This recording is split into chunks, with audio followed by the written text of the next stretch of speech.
Kebijakan meniadakan jam besuk diambil setelah adanya surat edaran terkait pencegahan penyebaran virus corona. Peniadaan jam besuk mulai diberlakukan sejak Senin pekan ini. Selain soal jam besuk, pengaturan penjaga pasien juga diambil.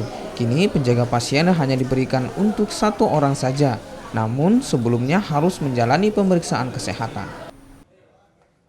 Jadi karena kita hindari banyak pertemuan antara orang ke orang dalam masa pandemi ini, maka kami tidak memberlakukan jam besuk di Rumah Sakit Bayangkara Makassar untuk sementara.